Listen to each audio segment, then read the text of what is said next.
ಹಾಗೆ ಗೃಹ ಸಚಿವರಿಗೆ ಧರ್ಮಸ್ಥಳ ಕೇಸ್ ತನಿಖೆಯ ವರದಿಯನ್ನು ಕೂಡ ಕೊಟ್ಟಿದ್ದಾರೆ. ಪರಮೇಶ್ವರ್ ಅವರಿಗೆ ಮೌಖಿಕವಾಗಿ ಡಿಜಿಪಿ ಸಲೀಂ ಅವರು ವರದಿಯನ್ನು ಒಪ್ಪಿಸಿದ್ದಾರೆ.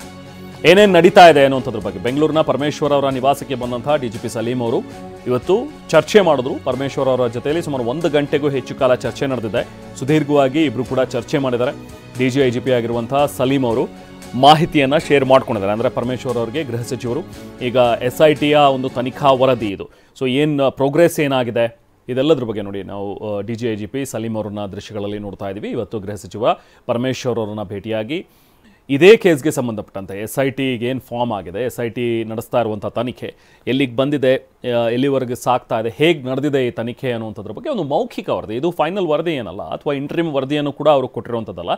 ಜಸ್ಟ್ ಮೌಖಿಕವಾಗಿ ಚರ್ಚೆ ಮಾಡೋದಕ್ಕೆ ಮುಂದೆ ಹೇಗೆ SIT ಅಧಿಕಾರಿಗಳು ಮುಂದುವರಿತಾರೆ, ಅಥವಾ ನಮ್ಮ ಟೀಮ್ ಹೇಗೆ ಇದರಲ್ಲಿ ಈ ತನಿಖೆಯಲ್ಲಿ ಏನೆಲ್ಲ ವಿಚಾರಗಳನ್ನು ಕ್ರ್ಯಾಕ್ ಮಾಡಿದೆ, ಮುಂದೆ ಹೇಗೆ ನಾವು ತಗೊಂಡ್ಕೊಂಡು ಹೋಗಬೇಕು, ಇದೆಲ್ಲದ್ರ ಬಗ್ಗೆ ಕೆಲವೊಂದಷ್ಟು ಚರ್ಚೆಗಳ ಅವಶ್ಯಕತೆ ಇರುತ್ತೆ. ಗೃಹ ಸಚಿವರಾದಮೇಲೆ ಗೃಹ ಸಚಿವರಿಗೆ ಅದ್ರ ಬಗ್ಗೆ ಡೀಟೇಲ್ಸ್ ಕೊಡಬೇಕಾಗುತ್ತೆ, ಅವರಿಂದನೂ ಕೂಡ ಕೆಲವೊಂದಷ್ಟು ಇನ್ಪುಟ್ಸ್ ಅನ್ನ ಪಡ್ಕೊಳ್ಬೇಕಾಗುತ್ತೆ. ಈ ಥರದ ಒಂದಷ್ಟು ಬೆಳವಣಿಗೆಗಳು. ಇದ್ರ ಬಗ್ಗೆ ಮಾತಾಡೋಣ. ಪರಮೇಶ್ವರ್ ಅವರು ಮಾತಾಡ್ತಾ ಇದ್ದಾರೆ. ತನಿಖೆ ಬಹಳ ಗಂಭೀರವಾಗಿ ತನಿಖೆ ನಡೀತಾ ಇದೆ.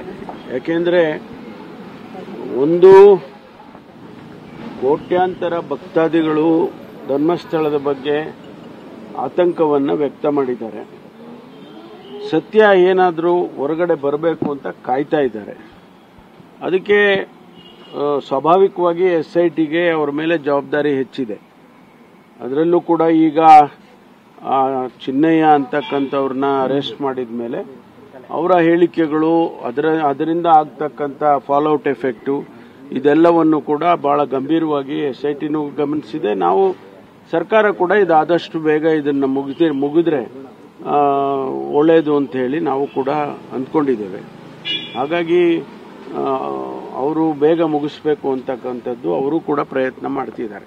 ಬಟ್ ನಿಮ್ಮನ್ನೇ ಕಾನ್ಸ್ಪಿರೇಟರ್ ಮಾಡ್ತಿರೋದು ಸರ್ ಬಿಜೆಪಿ ಮನೆಗೆ ಚಿನ್ನಯ್ಯ ಅವರ ಸ್ಟೇಟ್ಮೆಂಟ್ ಅವರು ನಾವು ಪ್ರತಿನಿತ್ಯ ಏನ್ ಮಾಡ್ತಿದ್ದಾರೆ ಅವರು, ಯಾಕೆ ಮಾಡ್ತಿದ್ದಾರೆ ಅವರು ಅಂತ ಹೇಳಿ ನಾವು ಸರ್ಕಾರ ಇದು ಮಾಡೋದಿಲ್ಲ. ಅವ್ರಿಗೇನು ಮಾಹಿತಿ ಸಿಕ್ಕುತ್ತೆ, ಅವರಿಗೆ ಅವರ ಪರಿಮಿತಿಯಲ್ಲಿ ಏನೆಲ್ಲ ನಾವು ಟರ್ಮ್ಸ್ ಆಫ್ ರೆಫರೆನ್ಸ್ ಏನು ಕೊಟ್ಟಿದ್ದೀವಿ ಆ ಪರಿಮಿತಿಯಲ್ಲಿ ಅವ್ರಿಗೇನೆಲ್ಲ ತನಿಖೆ ಮಾಡಬೇಕು ಅದನ್ನ ಅವರು ಮಾಡ್ತಿದ್ದಾರೆ. ಅದರಿಂದ ಯಾರನ್ನ ಕರ್ಕೊಂಡು ಬಂದು ತನಿಖೆ ಮಾಡ್ತಾರೆ, ಯಾರ ಮನೆಗೆ ರೈಡ್ ಮಾಡ್ತಾರೆ, ಇದೆಲ್ಲ ನಮಗೆ ಅವ್ರು ನಮ್ಮನ್ನು ಹೇಳಿ ಕೇಳಿ ಏನು ಮಾಡೋದಿಲ್ಲ. ಶೋಭಾ ಕರಂದ್ಲಾಜೆ ಅವರು ಆಧಾರದ ಮೇಲೆ ಹೋಗ್ತಾರೆ, ಇನ್ಫಾರ್ಮೇಶನ್ ಆಧಾರದ ಮೇಲೆ ಹೋಗ್ತಾರೆ. ಶೋಭಾ ಕರಂದ್ಲಾಜೆ, ಪ್ರಹ್ಲಾದ್ ಜೋಶಿ ಅವರು sir, government is biggest conspirator in this case. ಅವ್ರ ಅಪಾಲಜಿ ಕೇಳಲೇಬೇಕು ಈ ಕೇಸಲ್ಲಿ, ಮತ್ತೆ NIA ಎನ್ಕ್ವೈರಿಗೆ ಅಲೋ ಮಾಡಬೇಕು ಅಂತ ನಿನ್ನೆ ನಾನು ಸ್ಪಷ್ಟವಾಗಿ ಕ್ಲಾರಿಫೈ ಮಾಡಿದ್ದೀನಿ. NIA ಕೊಡುವ ಅಗತ್ಯ ಇಲ್ಲ ಅಂತ ಹೇಳಿ. ಯಾಕೆಂದ್ರೆ ನಮ್ಮ SITನವರು ಸಮರ್ಪಕವಾಗಿ ತನಿಖೆ ಮಾಡ್ತಿದ್ದಾರೆ. ಅದರಲ್ಲೇನಾದ್ರೂ ಲೋಪ ಇದೆ ಅಂತ ಹೇಳಿ ಕಂಡು ಬಂದ್ರೆ ಅದು ಬೇರೆ ವಿಚಾರ. ಈಗ ಅವರು ತನಿಖೆ ಮಾಡಿ ವರದಿ ಕೊಡೋವರೆಗೂ ಕೂಡ ಹೆಂಗೆ ನಾವು ಹೇಳೋದು, ಅದು ಸರಿ ಇಲ್ಲ ಅಂತ ಹೇಳಬೇಕಾದ್ರೆ ಏನಾದ್ರೂ ಒಂದು ಬೇಕಲ್ಲ, ಒಂದು ಮಾನದಂಡ ಇಟ್ಕೊಂಡು ನಾವು ಮಾತಾಡಬೇಕಾಗುತ್ತೆ. ಅದರಿಂದ ಸದ್ಯದ ಪರಿಸ್ಥಿತಿಯಲ್ಲಿ NIA ಕೊಡೋ ಅಗತ್ಯ ಇಲ್ಲ. ನಮ್ಮ SIT ಅವರು ತನಿಖೆಯನ್ನ ಮಾಡ್ತಿದ್ದಾರೆ. ಅವರು ವರದಿ ಬಂದ ನಂತರ ಅದಕ್ಕೆ ಪರ ವಿರೋಧ ಸ್ವಾಭಾವಿಕವಾಗಿ ಚರ್ಚೆ ಆಗುತ್ತೆ. ಆನಂತರ ಸರ್ಕಾರದ ಹಂತದಲ್ಲಿ ನಾವೇನ್ ತೀರ್ಮಾನ ಮಾಡಬೇಕು ಮಾಡ್ತೀವಿ. ಬಟ್ ನಿಮ್ಮನ್ನೇ ಕಾನ್ಸ್ಪಿರೇಟರ್ ಅಂತಿರೋದು ಸರ್ ಅವರು. ಗವರ್ನಮೆಂಟ್ ಅಕ್ಯೂಸೇಷನ್ ಮಾಡೋದು ಬಹಳ ಸುಲಭ. ಆ ಅಕ್ಯೂಸೇಷನ್ ಸಮರ್ಥನೆ ಮಾಡ್ಕೋಬೇಕಲ್ಲ. ಯಾವ ಆಧಾರದ ಮೇಲೆ ಸರ್ಕಾರವನ್ನ ತಪ್ಪಿತಸ್ಥರು ಅಂತ ಹೇಳಕ್ಕಾಗುತ್ತೆ? ನಾವು ಎಲ್ಲ ರೀತಿಯ ಕ್ರಮವನ್ನ ತೆಗೆದುಕೊಂಡಿದ್ದೇವೆ. SIT ಕಾನ್ಸ್ಟಿಟ್ಯೂಟ್ ಮಾಡಿರೋದೇ ಕಾನ್ಸ್ಪಿರೆಸಿ ಅಂದ್ರೆ ಇನ್ನು ಅದಕ್ಕಿಂತ ನಾವು ಇನ್ನೇನು ವಿಪರ್ಯಾಸ ಅಂತ ಹೇಳ್ಬೇಕಷ್ಟೇ. ಸಮಾವೇಶ ಮಾಡ್ಲಿಕ್ಕೆ ಹೊರಟಿದ್ದಾರೆ ಸರ್ ಧರ್ಮಸ್ಥಳದಲ್ಲಿ.